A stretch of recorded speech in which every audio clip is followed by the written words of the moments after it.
Bonjour et shalom à tous et bienvenue dans notre rendez-vous divin de 20 minutes dans sa présence. Alors aujourd'hui, nous allons continuer notre méditation dans le livre de Genèse chapitre 4. Et bien avant cela, recommandons ce moment entre les mains du Dieu vivant. Que le Saint-Esprit prenne le contrôle de tout ce qui va être dit au nom de Jésus. Que les paroles qui vont sortir lors de cette méditation nous libèrent, nous affranchissent au nom puissant de Jésus-Christ de Nazareth. Que ces paroles soient gravées sur la table de nos cœurs et qu'en moment de difficulté, dans le moment de trouble, de confusion, nous puissions les pratiquer au nom puissant de Jésus. Amen. Genèse chapitre 4. Adam connut Ève, sa femme. Elle conçut et enfanta Caïn, et elle dit, j'ai formé un homme avec l'aide de l'Éternel. Elle enfanta encore son frère Abel. Abel fut berger et Caïn fut laboureur. Au bout de quelque temps, Caïn fit à l'Éternel une offrande des fruits de la terre. Et Abel de son côté en fit une des premiers-nés de son troupeau et de leur graisse. L'Éternel porta un regard favorable sur Abel et sur son offrande, mais il ne porta pas un regard favorable sur Caïn et sur son offrande. Caïn fut très irrité et son visage fut abattu. Et l'Éternel dit à Caïn, pourquoi es-tu irrité et pourquoi ton visage est-il abattu? Certainement, si tu agis bien, tu relèveras ton visage, et si tu agis mal, le péché se couche à la porte et ses désirs se portent vers toi. Mais toi domine sur lui. Cependant, Caïn adressa la parole à son frère Abel. Mais comme ils étaient dans les champs, Caïn se jeta sur son frère Abel et le tua. L'Éternel dit à Caïn, où est ton frère Abel? Il répondit, je ne sais pas. Suis-je le gardien de mon frère? Et Dieu dit, qu'as-tu fait? La voix du sang de ton frère crie de la terre jusqu'à moi. Maintenant tu seras maudit de la terre qui a ouvert sa bouche pour recevoir de ta main le sang de ton frère. Quand tu cultiveras le sol, il ne te donnera plus sa richesse. Tu seras errant et vagabond sur la terre. Caïn dit à l'Éternel, mon châtiment est trop grand pour être supporté. Va si tu me chasses aujourd'hui de cette terre. Je serai caché loin de ta face. Je serai errant et vagabond sur la terre. Et quiconque me trouvera me tuera. L'Éternel lui dit, si quelqu'un tuait Caïn, Caïn serait vengé cette fois. Et l'Éternel mit un signe sur Caïn pour que quiconque le trouverait ne le tuât point. Puis Caïn s'éloigna de la face de l'Éternel et habita dans la terre de Nod, à l'orient d'Éden. Caïn connut sa femme, elle conçut et enfanta Enoch. Il bâtit ensuite une ville et il donna à cette ville le nom de son fils Enoch. Enoch engendra Érad, Érad engendra Méhujaël, Méhujaël engendra Métouchaël et Métouchaël engendra Lémec. Lémec prit 2 femmes. Le nom de l'une était Ada et le nom de l'autre Silla. Ada enfanta Jabal, il fut le père de ceux qui habitent sous des tentes et près des troupeaux. Le nom de son frère était Jubal. Il fut le père de tous ceux qui jouent de la harpe et du chalumeau. Silla de son côté enfanta Tubal-Caïn qui forgeait tous les instruments d'airain et de fer. La sœur de Tubal-Caïn était Naaman.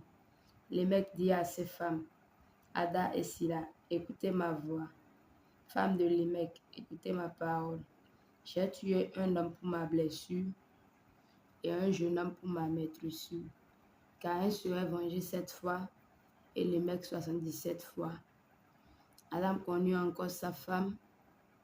Elle enfanta un fils et l'appela du nom de Seth, car dit-elle, Dieu m'a donné un autre fils à la place d'Abel que Caïn a tué.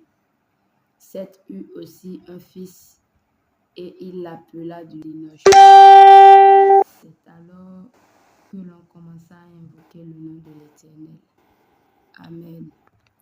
Bien-aimés, ce passage de Genèse chapitre 4 que nous venons de lire nous parle de Caïn et d'Abel.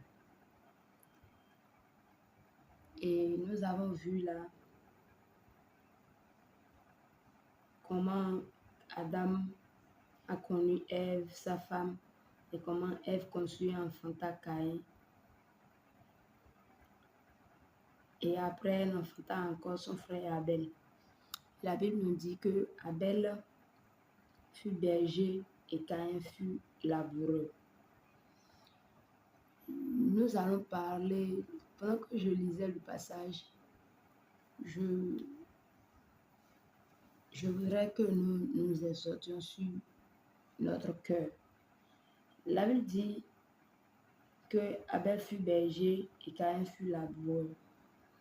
Au bout de quelque temps, Caïn fit à l'Éternel une offrande des fruits de la terre. Caïn a apporté une offrande de ce qu'il sait faire. Caïn est laboureur. Donc, il a voulu offrir à Dieu les fruits de son champ. Donc, il a offert à Dieu une offrande des fruits de la terre. Et Abel, de son côté, offre à Dieu les premiers-nés de son troupeau et de leur graisse. La Bible nous dit, les deux ont apporté leur offrande devant l'Éternel Dieu. Et la Bible nous dit que l'Éternel porta un regard favorable sur Abel et sur son offrande. Mais il ne porta pas un regard favorable sur Caïn et sur son offrande. Ça dit, les deux ont apporté leurs offrandes devant l'Éternel des armées. Et Dieu dit que lui là, il accepte l'offrande d'Abel.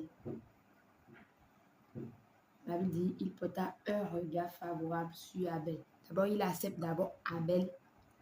Ensuite, il accepte son offrande. Et ce n'est pas le cas pour Caïn. La Bible dit, il ne porta pas un regard favorable sur Caïn et sur son offrande. C'est-à-dire que Dieu n'a pas accepté Caïn, il n'a pas non plus accepté son offrande. Et je me suis posé la question de savoir pourquoi cela. Deux frères qui apportent les offrandes à Dieu, ils font des travaux différents. Ils ne font pas les mêmes choses. Donc chacun de son côté a offert à Dieu ce qu'il peut, ce qu'il a.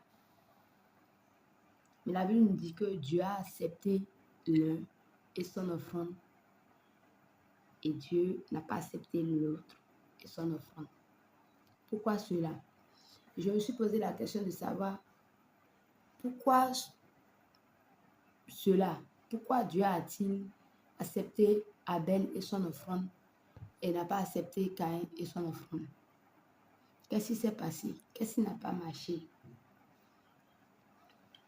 Et dans ma méditation, dans mes questionnements, j'ai compris que c'est le cœur. C'est le cœur. Nous allons aller plus loin, je vais vous expliquer. La Bible dit que après que Dieu ait rejeté son offrande, la Bible dit que Caïn fut très irrité et son visage fut abattu. Et l'Éternel dit à Caïn, pourquoi es-tu irrité et pourquoi ton visage est-il abattu? Certainement, si tu agis bien, tu relèveras ton visage. Et si tu agis mal, le péché se couche à la porte et ses désirs se portent vers toi. Mais toi, domine sur lui. Amen. Dieu dit, certainement si tu agis bien. Certainement si tu agis bien. Vous savez, la Bible nous dit, dans 1 Samuel 16, je crois bien, que l'homme regarde à ce qui frappe à l'œil, Mais Dieu regarde au cœur. Dieu regarde à notre cœur. Bien-aimé, Dieu te connaît, il connaît ton cœur. La manière dont tu viens dans sa présence là, la manière dont tu vas dans sa présence là, la manière dont tu lui apportes des offrandes là, dans sa présence, dans sa maison là, il te connaît, il connaît ton cœur. Il sait comment tu es arrivé. Il sait comment est ton cœur. Il a dit à Abel, certainement si tu agis bien. Il a dit à Caïn, pardon, certainement si tu agis bien. Ça veut dire que Dieu a vu que le cœur de Caïn là, son cœur est noir. Caïn n'agit pas bien. Caïn a apporté des offrandes à Dieu, mais il n'a pas bien fait. Ça dit, il manquait quelque chose. Il est venu avec genre, bon, comme mon frère a apporté, bon, moi-même je vais apporter à Dieu aussi et des offrandes. Vous voyez, genre, je ne sais pas comment expliquer. Il est allé dans la présence de Dieu avec un cœur rempli de jalousie, un cœur rempli de haine, un cœur irrité. Son cœur n'était pas bon à voir Dieu. Son cœur n'était pas bon à voir Dieu. Dieu avait déjà vu son cœur depuis. Et c'est pour cela que Dieu l'a rejeté. Et Dieu a rejeté son offrande. Dieu regarde au cœur, bien-aimé. Dieu ne regarde pas ce que nous faisons dans sa maison. Tu peux faire tout ce que tu veux dans la maison de Dieu. Nettoyer ou balayer ou apporter de grosses enveloppes dans la caisse ou faire tout ce que tu veux. Donner des tonnes de ciment ou prendre des engagements honorés à tes vœux. C'est avec quel cœur tu le fais? Est-ce avec un cœur humble? Est-ce avec un cœur reconnaissant à Dieu pour dire, Seigneur, je suis venu devant toi avec cette offrande parce que je suis reconnaissant que c'est toi qui m'as béni, c'est toi qui as fait que j'ai eu cet emploi-là et je suis venu avec ma première paye pour te dire merci. Je viens t'offrir cela pour te dire merci parce que tu m'as... Ou bien tu es venu dans la présence de Dieu pour dire, si je ne fais pas maintenant là, ils vont parler. Si je n'apporte pas maintenant là, les gars sont braqués sur moi. Ils vont dire que. Tu es venu dans cette optique. Tu es venu avec ce cœur-là. Ah, si je ne fais pas maintenant, les gens vont me regarder parler. Ils vont dire que moi j'ai un bon emploi, mais moi je ne peux pas offrir à Dieu. Et tu te lèves à cause de ce que les gens diront. Et tu vas donner offrande à Dieu. Mon frère, ma soeur, Dieu n'agrée pas ça. Une offrande qui ne vient pas de ton cœur, Dieu n'agrée pas ça. Une offrande qui est basée sur du candidaton. Si je ne me lève pas, qu'est-ce que les gens vont penser? Dieu n'agrée pas ça. Une offrande que tu as apportée à Dieu avec l'orgueil dans le cœur, avec l'autosuffisance dans ton cœur, Dieu n'agrée pas ça. Une offrande que tu apportes à Dieu avec l'ego, Dieu n'apporte pas ça. Oui, c'est moi, ni un solé, ni mon bail, mais ni mon souci bail. Hein? Si tu ne fais pas, personne ne peut faire. Si tu n'offres pas à Dieu, personne ne peut plus offrir. Comme c'est toi qui as les millions dans ton compte, tu veux te montrer que c'est toi qui as l'argent. Et tu viens dans le matu vu. Mon ami, Dieu n'agrée pas ton offrande. Dieu n'agrée pas ça. Sors de là. Abel est venu avec un cœur humble, un cœur sincère. Il a reconnu, il a été reconnaissant à Dieu. Il a dit, c'est Dieu qui m'a gardé, c'est Dieu qui est resté avec moi et qui a regardé mon troupeau, qui a étendu sa main puissante sur mon troupeau. Et ils ont donné naissance à des brebis. Et je prends ça, les premiers-nés, les prémices de mon bétail. Et je t'offre, Seigneur. Je t'offre parce que je sais que si je t'offre mes prémices, je sais que tu vas encore faire et mes brebis vont encore enfanter. Et j'aurai encore plus de troupeaux. Et j'aurai encore plus de ça. Mon ami, c'est dans cette optique qu'Abel est venu offrir à Dieu. Et Dieu a vu son cœur. Abel avait un cœur humble. Abel avait un cœur sincère. Abel était venu offrir à Dieu avec tout son amour, tout son cœur, tout son cœur. Il ne s'est pas dire que ah, c'est moi-même, c'est grâce à moi-même. Aussi, j'ai ce bétail-là, c'est grâce à moi-même. Dieu n'a rien fait. Mais bon, je vais donner un peu à Dieu seulement. Je vais lui donner un peu. Tu dis, c'est à cause de mon travail. C'est parce que j'ai travaillé dur que j'ai ma richesse. C'est parce que j'ai travaillé dur que j'ai construit ma maison, que j'ai acheté ma voiture, que j'ai acheté ma moto, ou que j'ai cette parcelle-là. Et maintenant, moi, je vais venir pour offrir à Dieu. Mon ami, garde ta richesse. Dieu n'en a pas besoin. Si tu donnes à Dieu, c'est pour ton bien. Si tu ne le donnes pas à Dieu, tant pis pour toi. Parce que si tu donnes, plus tu donnes à Dieu, Dieu t'ouvre encore des portes plus grandes. Mais si tu veux garder ça, si tu gardes ta chose, tu te contentes de ça, après le devoir viendra te menacer et tu auras des problèmes sur problèmes. Et ces choses-là que tu as là, tu vas encore les vendre. Je prie que ce ne soit pas ton partage au nom de Jésus. Je prie que ce ne soit pas ton partage au nom de Jésus. Que tu réalises que ce que tu as maintenant, c'est grâce à Dieu que tu l'as. Et que tu chantes ton cœur, la manière dont tu viens dans la présence de Dieu, la manière dont tu vas offrir à Dieu, la manière dont tu offres à Dieu, que tu te revois dans ce sens-là. Et que tu apportes tes offrandes à Dieu avec un cœur sincère comme Abel, avec un cœur reconnaissant, avec un cœur humble, avec toute l'humilité qui peut caractériser un homme. Amen. Le cœur de l'homme, le cœur de l'homme, le cœur d'Abel et le cœur de Caïn. Grâce à son cœur humble, à son cœur sincère, à son amour pour Dieu, Abel a offert les prémices, Abel a offert les prémices de son bétail et les premiers-nés de son bétail. Et Dieu l'a agréé. Mais à cause de l'orgueil, Caïn a raté cette visitation, cette acceptation de Dieu. Que Dieu nous en délivre au nom de Jésus. Nous allons continuer la méditation. Vous voyez le cœur de Caïn. Quand Dieu a accepté Abel et son offrande, il a rejeté lui, qui s'est irrité. Dieu l'a même encore averti, bien-aimé. Avant que tu ne fasses quelque chose, avant que tu ne tombes dans le péché, Dieu nous avertit toujours. Dieu avertit toujours. Il avertit toujours par son esprit qui est en nous. Il y a une voix douce en toi qui te dit, attention, ne fais pas. La voie que tu veux emprunter là, c'est dangereuse. Attention, ne va pas là-bas. Ne fais pas. Calme-toi.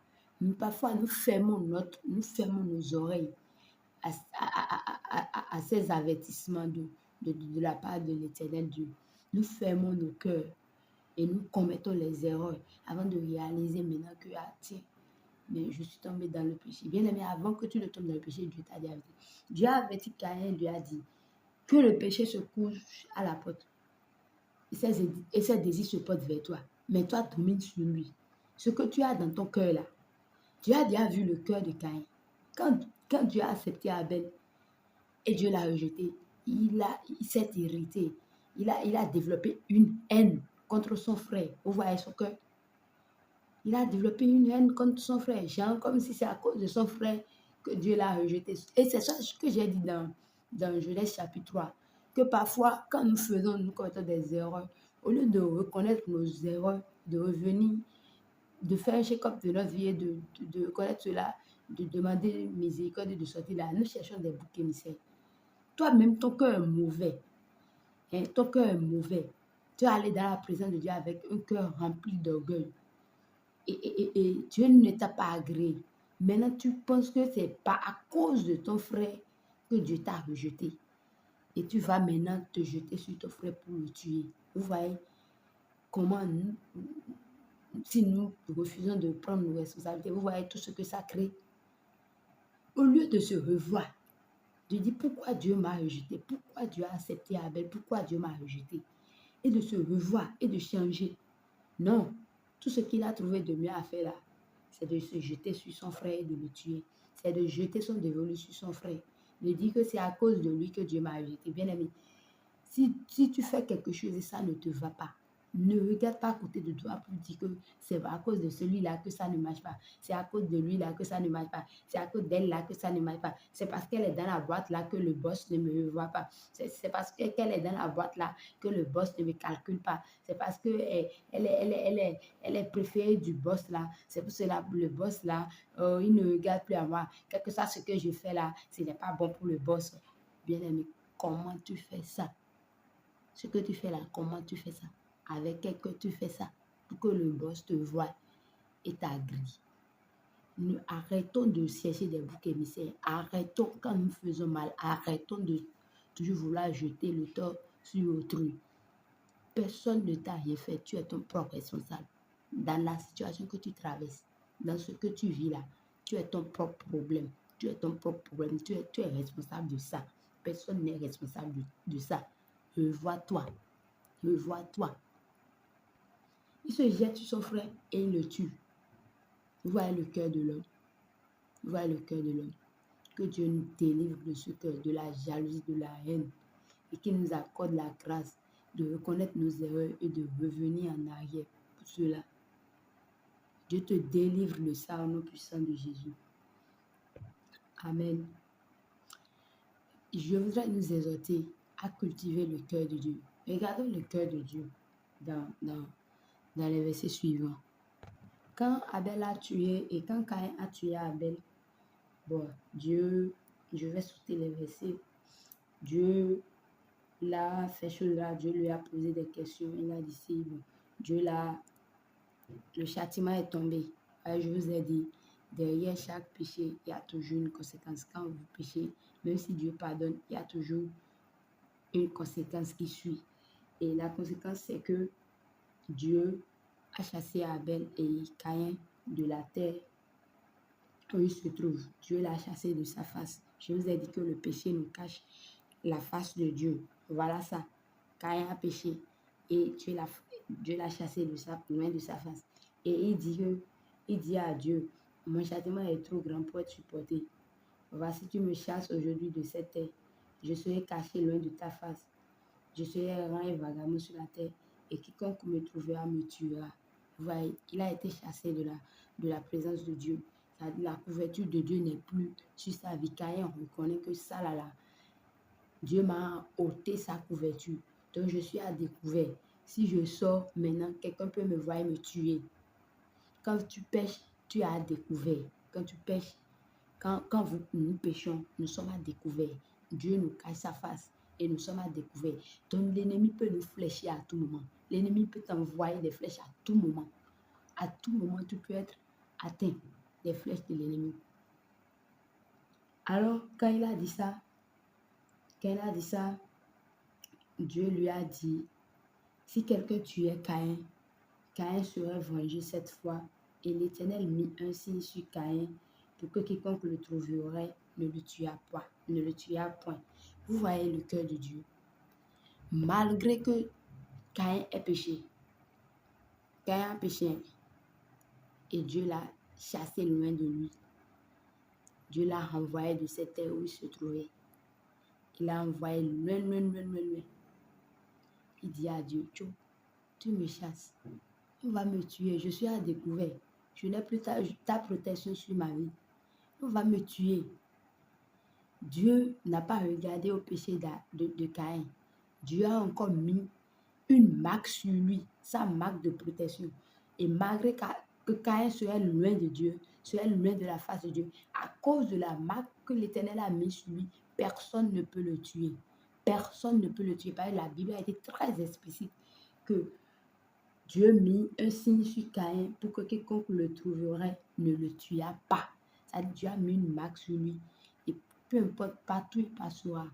Quand les yeux des ennemis verront cette marque sur Caïn, ils ne peuvent pas lui porter main. Malgré qu'il ait péché, malgré qu'il a tué Abel, que Dieu a agréé, Dieu ne l'a pas rejeté au point de vouloir sa mort. C'est ça que je vous ai dit, que Dieu ne veut pas la mort du pécheur. Mais Dieu veut que le pécheur se répande de ses péchés. Dieu hait le péché, mais Dieu ne hait pas le pécheur. Quand Dieu avait averti Caïn dans le truc, Caïn aurait pu se repentir et demander miséricorde à Dieu, que Dieu l'aurait agréé et accepté son offrande. Donc nous avons un travail à faire sur nous-mêmes. Regardez, le cœur de Dieu. Apprenons à cultiver le cœur de Dieu. Oui, on nous a fait mal. Ça fait mal. Ce n'est pas facile. Ce n'est pas facile de pardonner. Tu l'aimais et t'as offensé grave. Tu ne pensais pas que ça dit cette trahison-là viendrait de cette personne-là. Mais voilà que la personne t'a trahi. Bien-aimé, est-ce que tu peux apprendre à aimer comme Dieu? Est-ce que tu peux apprendre à aimer? Tu peux travailler sur ton cœur comme Dieu. Dieu, regarde le cœur de Dieu. Et toi-même, regarde le cœur de l'homme, Abel, Caïn, et regarde le cœur de Dieu. Est-ce que nous pouvons apprendre à cultiver ce cœur-là? L'amour que Dieu a pour nous. Est-ce que nous pouvons cultiver cet amour-là en nous? Dieu, malgré tout ce qu'il a fait là, Dieu n'a pas voulu sa mort. Dieu n'a pas cherché sa mort. C'est pour cela que Dieu a encore mis un signe sur lui pour le protéger. Je prie afin que Dieu nous accorde la grâce de cultiver cet amour-là au quotidien, chaque jour, pour aimer comme lui-même il aime, sans arrière-pensée, un amour sincère, un amour inconditionnel, un amour qui ne s'effrite pas quand on a mal, mais un amour qui résiste, un amour qui tient ferme, malgré les trahisons, malgré les blessures. Que Dieu nous accorde ce cœur au nom puissant de Jésus. Que Dieu nous accorde ce cœur au nom puissant de Jésus. Je prie pour toi qui écoutes cet audio maintenant, que parce que tu as écouté cet audio, Dieu travaille ton cœur au nom puissant de Jésus. Dieu travaille ton cœur au nom puissant de Jésus. La grâce qui cultive l'amour de Christ, que Dieu relâche cette grâce sur ta vie au nom puissant de Jésus. La grâce, qui garde un cœur pur, un cœur sincère, que Dieu relâche cette grâce en toi au nom puissant de Jésus-Christ de Nazareth. Au nom de Jésus-Christ de Nazareth, nous avons prié. Amen. Que Dieu te bénisse abondamment. Toi qui as écouté ce audio, que Dieu te bénisse abondamment. Que les grâces qui découlent de sa parole, que ces grâces soient relâchées sur ta vie au nom puissant de Jésus.